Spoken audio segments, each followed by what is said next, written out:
So today I wanted to talk about two monitors I've been checking out recently. They're 27-inch displays, both sport 2560 by 1440 resolution. They're both IPS displays.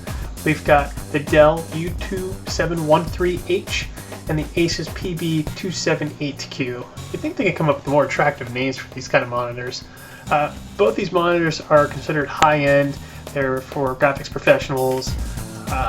They have really accurate color reproduction. In fact, both the monitors in our test bed ran in sRGB mode, and we wanted to compare them head-to-head to see which one would be better for gaming, actually. They're both going to be really good for creating graphics and editing video and stuff like that.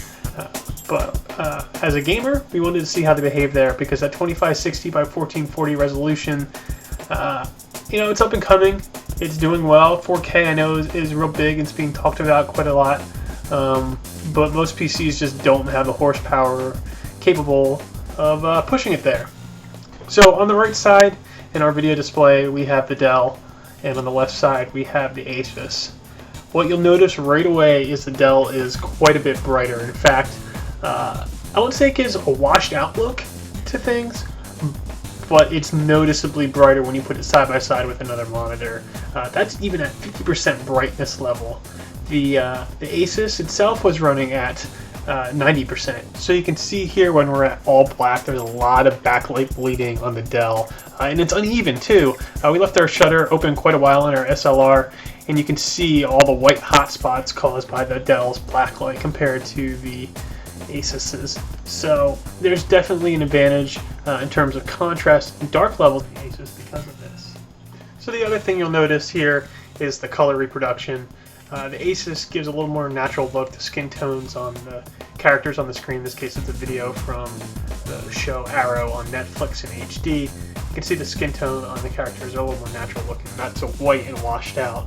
The Dell definitely exhibits that. So we've got to give props to the ASUS there. So we showed some game stuff, we showed some video, we showed it with the lights off what it looked like. But how about in motion? So the big thing for me was I could notice ghosting quite a bit on the Dell, and this is actually why we ended up comparing both monitors side by side. Was I found myself getting headaches while playing games on the Dell. I didn't know if it was because it was so bright or if because it was from some kind of ghosting, despite the Dell only having a 1 millisecond response time faster than slower I should say, than the ASUS. The reason for this is actually something called Overdrive, and the reason that monitor manufacturers start claiming really high response times and stuff like that is because they basically overclock the pixels on the monitors, and they list response times in a gray to gray ratio, not a white to black.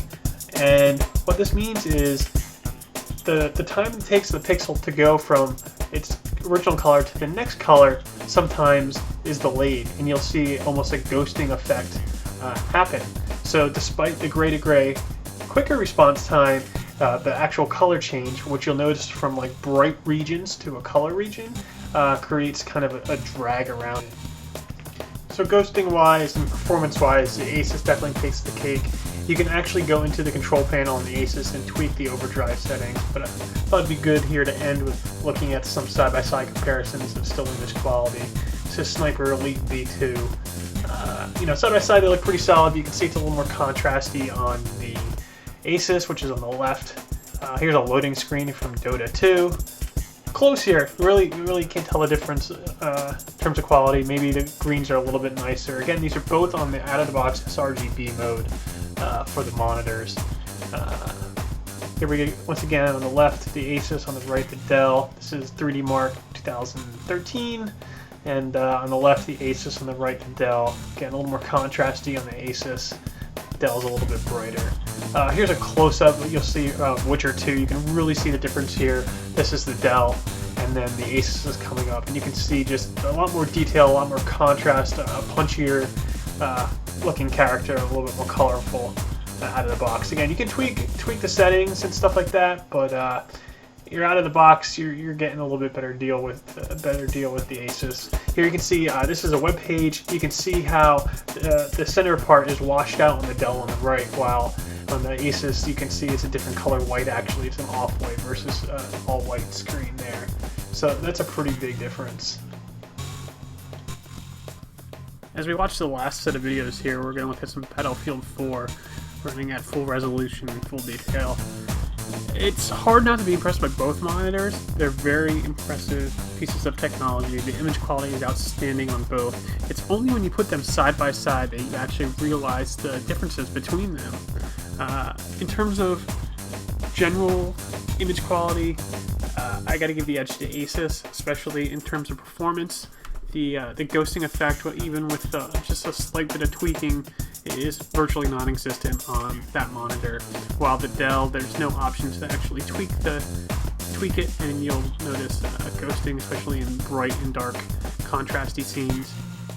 I do like the Dell's build quality overall a little bit more. The monitor's a little better constructed, but with the price difference online right now, the Dell goes anywhere between $799 and $999, while the ASUS you can get for under $500 on sites like Amazon. So it's definitely the much better deal, and it's the monitor I decided to stick with. So if you're in the market for a 2560 by 1440 IPS display for your gaming rig, I highly recommend going with ASUS's display.